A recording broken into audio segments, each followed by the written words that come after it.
Veneto 1 con voi. Focus Attualità. Ben ritrovati con un nuovo appuntamento di Veneto 1 con voi, ben ritrovati da Mattia Zanardo, a chi ci ascolta sui 97 e 500 di Radio Veneto 1, a chi ci guarda sui nostri canali video, sulla nostra pagina Facebook. Rappresentano un elemento caratterizzante della civiltà veneta, oltre che gioielli d'arte famosi, conosciuti, apprezzati in tutta Italia, in tutto il mondo. Le ville venete, secondo il censimento dell'Istituto regionale che si occupa di queste dimore storiche, sono oltre 3.800 in Veneto, a cui se ne aggiungono poi circa altre 435 in Friuli Venezia Giulia. Un patrimonio, come dicevamo, unico e straordinario, tanto unico e straordinario quanto delicato, complesso da gestire, bisognoso di manutenzione continua con tutto quello che ciò comporta, anche ma non solo sul piano economico.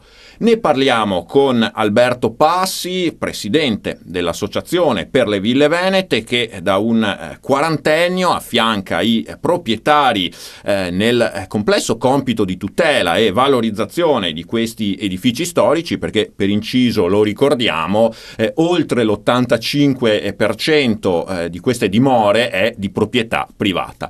Ben trovato ad Alberto Passi. Buongiorno agli ascoltatori. Tra l'altro l'associazione Ville Venete ha sede proprio a Villa Tiepolo Passi, qui poco distante dai nostri studi, a Carbonera, che è la villa di famiglia di Alberto Passi.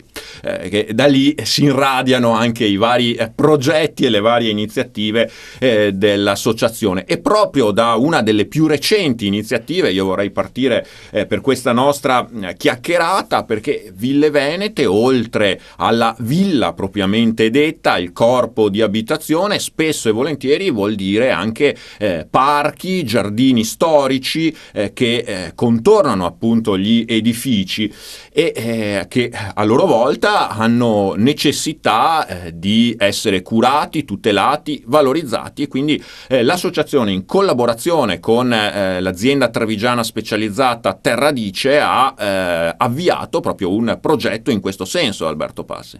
Terradice è diventato uno dei nostri sponsor, uno degli ultimi, è un'azienda che si occupa appunto di giardini storici e quindi è in grado, tutte le ville hanno dei parchi e dei giardini, e è in grado di dare agli associati, proprietari delle ville venete, un supporto tecnico di valore, di qualità, facendo molta attenzione appunto anche al valore proprio della storicità di questi luoghi, non solo il valore della pianta in se stessa, ma della storia che l'accompagna. Devo dire che le ville venete non sono solo appunto il manufatto in mattoni e corpo centrale, barchesse, pertinenze, eccetera, ma è anche spesso appunto il suo parco, ma il suo parco, ci tengo a dire, è anche un parco storico cosiddetto, che è formato dalla campagna. Il Palladio, quando parlava di parchi delle ville, diceva la campagna ben ordinata. Treviso prenderà anche il nome di Giardino di Venezia, perché Treviso, essendo la città più vicina in tutto sommato a Venezia, di più facile raggiungimento attraverso il Sile, avendo terre molto fertili, eccetera, è stata molto battuta dalla Repubblica Veneta, quindi l'insediamento delle ville, Treviso ne aveva più di 1.000, oggi se ne contano circa 800 censite, è quella che ne ha di più la provincia trevigiana. Il Giardino di Venezia era appunto non perché le ville avessero un parco, ma perché tutt'attorno avevano la campagna ben ordinata, che era il famoso grande piano della Repubblica Veneta, appunto coniato da Alvise Cornaro, che lui chiamò Santa Agricoltura, cioè le ville erano i centri propulsori di questa economia agricola. Ed è forse questo contesto, al di là, lo sappiamo bene, insomma, del consumo di suolo della campagna in generale, però anche questi parchi alle volte magari sono addirittura più a rischio della villa stessa, che forse attira anche più attenzione. Ma certamente le piante, le essenze insomma, particolari che i proprietari delle ville, in un'epoca però non nell'epoca eroica, diciamo, della Villa Veneta, ma dopo, già in quella fase di decadenza, quindi prevalentemente nell'Ottocento, hanno cominciato a importare questi giardini ludici, quindi giardini romantici, giardini all'italiana, che in realtà nell'epoca della Repubblica non c'erano, erano molto limitati perché non servivano. Non serviva il giardino, serviva il brolo. Il brolo è l'orto, no? Il grande orto della villa, che dava alimento alla comunità di villa, quindi piante da frutto, eccetera. I broli delle ville antiche, se li guardiamo nelle iconografie, sembrano proprio dei veri e propri parchi, tenuti perfettamente e meravigliosamente. Il giardino vero e proprio, con queste essenze così, non era così di grande interesse. C'erano dei ninfei, dei meravigliosi ninfei, l'acqua d'altra parte era fondamentale per la vita della villa, e quindi c'era un'attenzione particolare, insomma, alla gestione dell'acqua all'interno della villa. Questi parchi, dunque, con la decadenza delle ville, hanno anche proprio subito proprio sono andati loro stessi in rovina, e quindi molti di questi gli esempi li abbiamo ancora intorno a noi. Ci sono ville che si vedono con imboschimenti non propriamente gestiti, ecco, e ci sono delle piante che sono infestanti, insomma, no? Tra l'altro anche piante apparentemente o nell'immaginario collettivo anche considerate belle, come il tasso è una pianta infestante, la cosiddetta palma è una pianta infestante, il pisoler è una pianta infestante. Sono delle piante molto anche importanti, ma che finiscono per colonizzare questi parchi. Sì, esatto. Per non parlare anche poi, insomma, delle aggressioni a questo contesto verde, voglio dire che, come ci diceva, era parte organica di tutto il complesso, la peggiore aggressione, e magari ora viene, non so, tagliato, è stato negli anni tagliato da una strada o ci si è costruito questo intorno. Sì, ma le peggiori aggressioni sono quelle legate all'abbandono. Dove c'è abbandono, alla fine c'è di fatto decadenza e rovina. Ecco, la non consapevolezza del valore che ha una villa, il suo parco, la sua campagna circostante, e quindi questo paesaggio veneto straordinario che è stato amato moltissimo, insomma, no, dai grandi viaggiatori del Grand Tour. Questa non conoscenza, non percezione, anche ignoranza vera, insomma, nella percezione di questi luoghi, ha fatto sì che appunto strade o operazioni locali di utilizzo del suolo le abbiano messe anche queste, insomma, in una posizione anche grazie a speculazioni, infatti, no? C'è tutto un insieme di cose. Però il paesaggio veneto in realtà è in gran parte ancora salvo,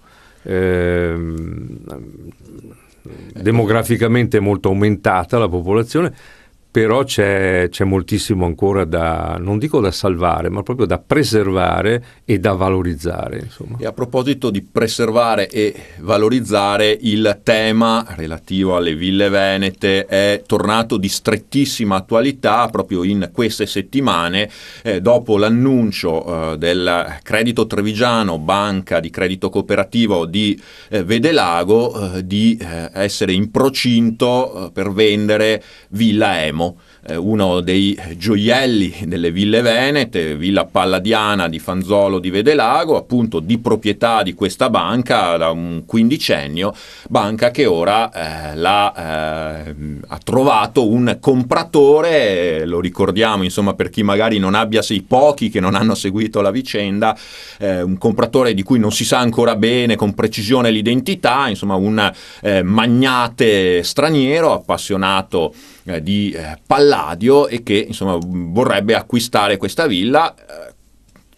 Alberto Passi, ci sono state anche parecchie polemiche, parecchi timori anche su una possibile sospensione della fruizione pubblica della villa, oltre appunto su quello che può essere proprio il futuro di questo gioiello palladiano. Dal suo punto di vista?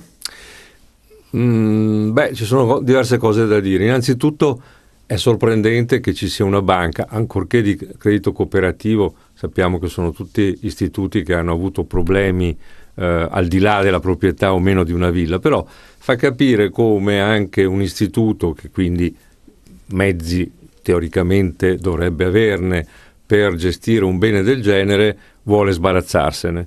Questo fa capire come sia complessa, costosa, non particolarmente remunerativo comunque anche la gestione di un parco, di una villa di quella portata proiettata in una gestione turistica, eccetera. Quindi questo è un primo aspetto di cui bisogna tener conto. Immaginiamo dei proprietari che sono molto meno abbienti, molto meno in grado di gestire queste cose, le difficoltà che possono avere di fatto nel mantenere, sviluppare attività intorno a queste. Il secondo punto è, va bene, c'è un compratore, un ipotetico compratore straniero, e questo è quello che noi italiani ci facciamo sfuggire di mano. Ci sfugge non solo nel Veneto con le ville venete, ma in tutta Italia, che abbiamo il più grande patrimonio storico-artistico del mondo, è la nostra vera ricchezza, e come la politica disattenda, sia assente nel dare attenzione a questo grande comparto. Ora è vero che queste dimore storiche sono in gran parte di proprietà privata, ma non vedo dove stia il problema, perché laddove le ville siano dal privato aperte al pubblico, gestite turisticamente per attività le più disparate, le amministrazioni dovrebbero guardare con interesse a questo fenomeno. Diciamo un fenomeno che si è sviluppato abbastanza di più negli ultimi 15 anni, prima magari molto di meno. Ma c'è chi invoca appunto l'intervento pubblico, il Ministero dei Beni Culturali, come su tutti questi edifici e opere d'arte tutelate, ha una prelazione. Qualcuno invoca un intervento, dovrebbe, secondo lei... È meglio di no. Laddove le ville tra le ville venete tenute diciamo meno bene, cioè usate in maniera così un po' più come contenitori che come luoghi diciamo specifici legati a una precisa storia, sono proprio quelle pubbliche, che sono una piccola minoranza. Cioè abbiamo visto cosa succede a Pompei, abbiamo visto cosa succede in tante cose nazionali dove c'è lo Stato, eccetera, e abbiamo visto spesso anche grandi disastri, poca attenzione, scarsa attenzione. C'è un motivo politico, l'istituzione che privilegia l'idea il politico che privilegia l'idea di essere votato, i voti apparentemente non li trova nel bene culturale, soprattutto se privato, ma se quel bene, come sta succedendo, è in grado di essere un punto di riferimento turistico-culturale ed è in grado di portare un flusso turistico di diverse decine di migliaia di persone, crea un indotto sul territorio straordinario. Allora gli esempi che si portano eclatanti, importanti. Castelli dell'Oira sono 27, con un corollario tutt'attorno di circa 300 altre realtà, castelli minori, cose, e fanno 1 miliardo di fatturato con l'indotto. I castelli di Parma e Piacenza, del Ducato di Parma e Piacenza, sono anche loro circa una trentina di castelli, hanno sviluppato nel tempo una capacità in queste 2 province di portare flussi turistici. Oggi si portano a casa circa 600-700 mila persone all'anno che vanno a visitarli, e fanno c'è un bilancio sociale che parla di circa 40 milioni di fatturato, dei quali soltanto la piccola parte, 5 milioni, sono dei castelli. Tutto il resto, 35 milioni, sono ricaduta sul territorio. Questo per le ville venete e questo, ancora non c'è. E questo politicamente diventa perfetto, perché la ricaduta vuol dire che tutte le categorie possibili e immaginabili di operatori, non solo i restauratori, i giardinieri, eccetera, ma i giovani che escono dall'università, che possono essere impiegati in queste strutture. Negli ultimi anni la nostra associazione ha fatto dei corsi di formazione anche per il management di queste ville. Ecco. E poi naturalmente il cibo, certo. Cioè tutto un mondo che si muove e che crea ricchezza. Un rapporto che va da 1:3 a 1:8. Ma appunto per le ville un venete euro che prende la mia villa si traduce sul territorio da un minimo di 3 fino a 7-8 euro di ricaduta sul territorio. E questa è politica a tutti gli effetti. Ora, il fatto che le istituzioni vedano con sospetto questa cosa o non la vedano, questo è abbastanza grave.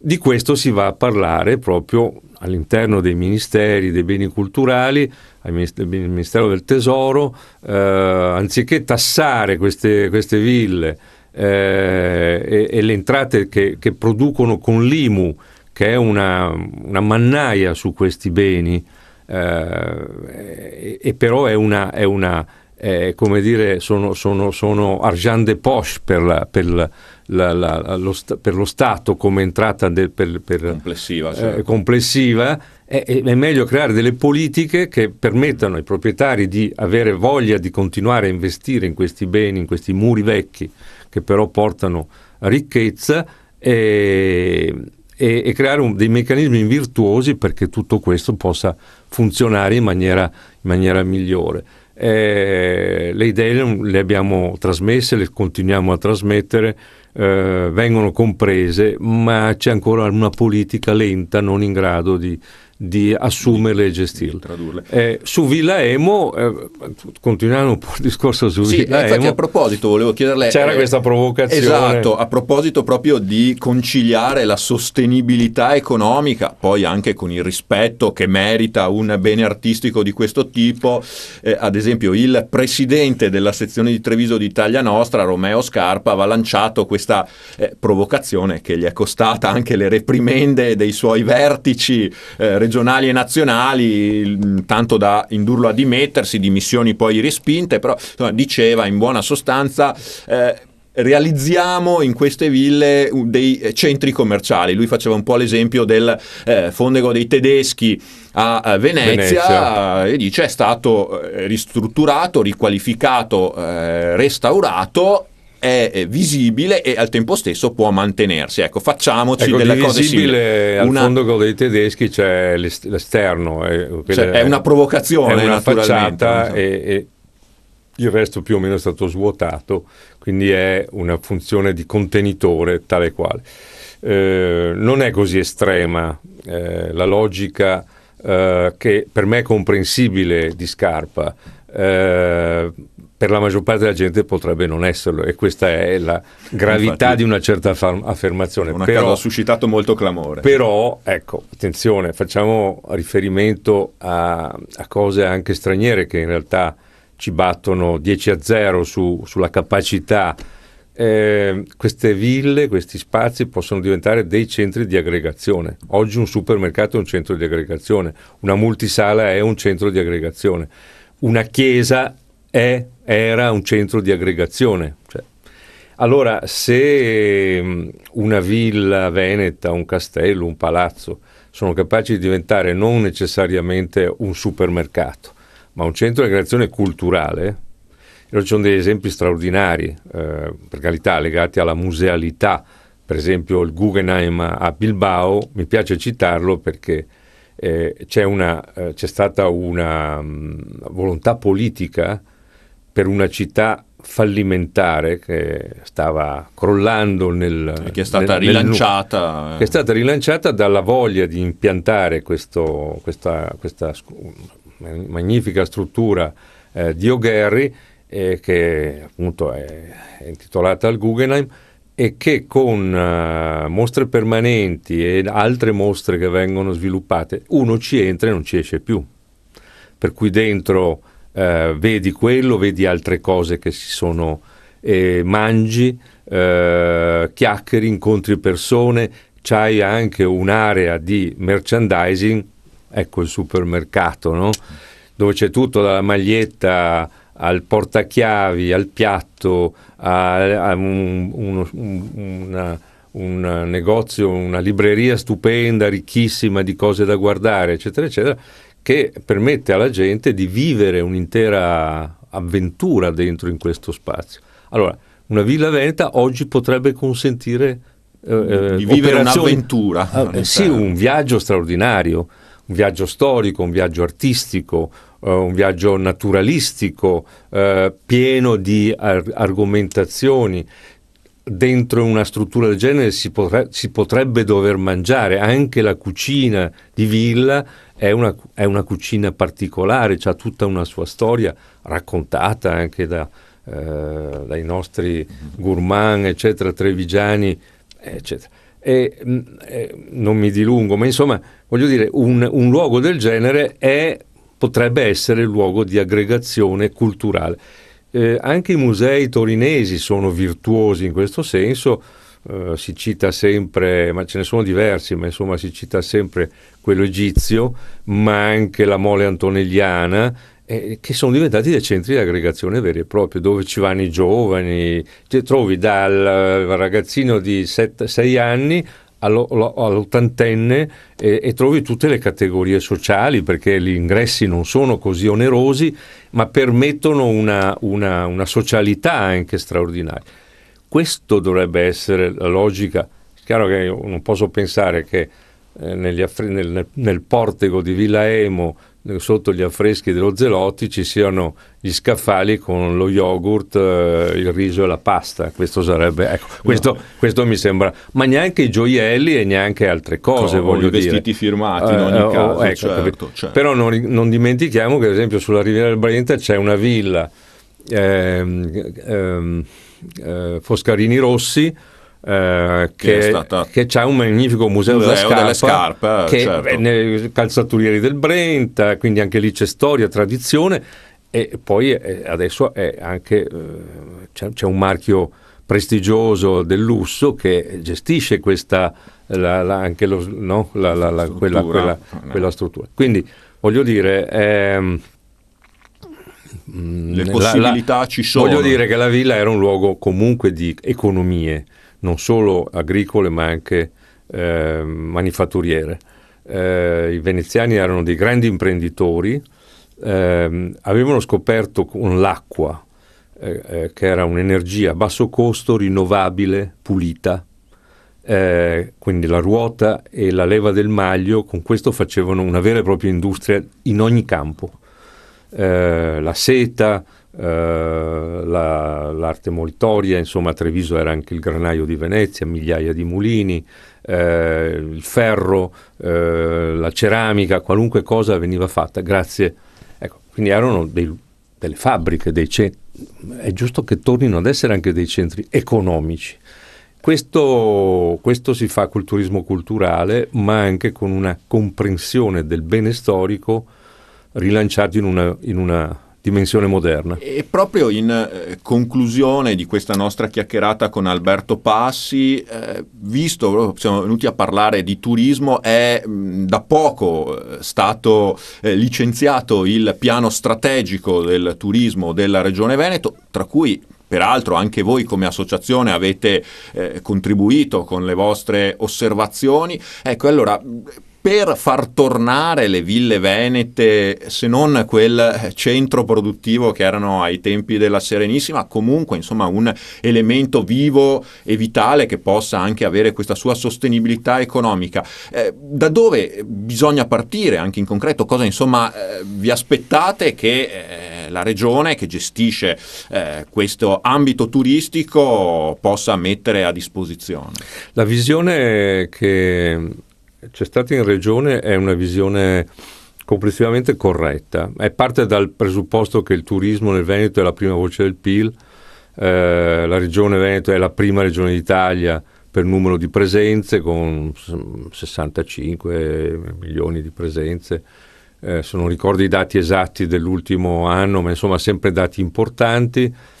E quindi l'idea di sviluppare continuare a sviluppare il territorio, non solo così a macchia di leopardo, le spiagge, la montagna, le terme, il lago, la pedemontagna, cioè no, ma interamente sui territori, è un'idea abbastanza corretta, abbastanza interessante, perché coinvolge di fatto tutte le possibili operatività, a cominciare dall'enogastronomia, da tutto quel settore agroalimentare, eccetera. Le ville venete sono dal Garda all'Isonzo, perché bisogna tener conto anche sono disseminate ovunque, quindi la presenza delle nostre ville è in tutte le destinazioni turistiche che la Regione Veneto ha generato, ha creato. Ognuna, mi pare siano 14 OGD che la regione ha creato, ci sono decine di se non centinaia di ville presenti. Tenga conto da 1 a 20 ville nel 98% dei comuni del Veneto, quindi una cosa capillare. Capillare. Quindi un vero tessuto connettivo proprio del territorio. Quindi le ville che sono aperte al turismo, che non sono la maggioranza ovviamente, sono una piccola percentuale rispetto, perché poi di ville veramente da andare a vedere, importanti perché per le cose che contengono, per i loro parchi, ma anche solo per la capacità dei proprietari di creare un'ospitalità gradevole, interessante, proprio una piccola esperienza inedita e nuova, no? di vita. Noi la chiamiamo la vita in villa, ecco. Quindi non può anche non essere una villa importante, ma questa capacità e volontà di creare ospitalità in quel senso, ecco. Di queste sono una minoranza, ed è anche corretto che non possano essere 4.000 ville a fare questo mestiere, non c'è neanche un senso in questa logica. Il senso è che anche le altre ville che non fanno turismo si valorizzano, o meglio il turismo diventano parte integrante di un paesaggio del territorio, no? Ovunque vai vedi ville, alcune aperte, altre no, ma non è importante, fa parte del nostro, diventa il nostro DNA. Quindi noi ci aspettiamo molto, è chiaro che ci aspettiamo molto, e dobbiamo lavorare, devono lavorare, e mi piace questo piano, perché comunque è un piano che non può prescindere dalla collaborazione tra pubblico e privato. Non possiamo i privati fanno fatica senza l'attenzione della parte pubblica, che deve essere reale per il sostegno del bene. Non vogliamo regali, vogliamo attenzione. Facciamo solo un piccolo esempio, dobbiamo fare questi esempi, se no la gente non può capire, ma se metteranno la tariffa per i rifiuti a metro quadro, una villa dove stanno spesso 2-3 persone, perché sono i 2 vecchi proprietari, che però è di 4.000 metri quadri, questi 2 signori chiudono la porta e se ne vanno da un'altra parte. Poi se arriva, nessuno si deve scandalizzare se la svendono perché ha pochi soldi al primo straniero che passa, insomma, no? Ecco. Se invece c'è questa attenzione, ripeto, non è che perché ci sono 3 ville, 4 ville in un comune, quei metri quadri che il comune non incassa risolvono il bilancio, esatto, cioè, né in un senso né nell'altro, però danno una grossa mano a quel bene. Quindi ci sono tutte queste economie, attenzioni che devono essere comprese dall'amministratore pubblico, ma ecco, ripeto, noi privati poi però dobbiamo fare la nostra parte, ecco, essere capaci di intendere anche cosa significhi accogliere il pubblico e fargli vivere questa bella esperienza culturale e di vacanza. Fare squadra è purtroppo oggi un termine, un'espressione ormai abusata tanto da suonare retorica, ma mai come in questo caso è necessaria proprio per tornare a fare delle ville venete quel tessuto connettivo del nostro territorio di cui ci accennava Alberto Passi, che io ringrazio per questa panoramica sul presente e sul futuro di queste eccezionali dimore, di questo patrimonio storico-artistico e di civiltà unico del nostro Veneto, del nostro Triveneto. Grazie allora ancora ad Alberto Passi, presidente dell'Associazione per le Ville Venete, e grazie a tutti voi per averci seguito. Vi rinnovo l'appuntamento alle prossime puntate di Veneto 1 con voi sui 97 e 500 e sui nostri canali video. A risentirci e a rivederci, a presto. Veneto 1 con voi, Focus Attualità.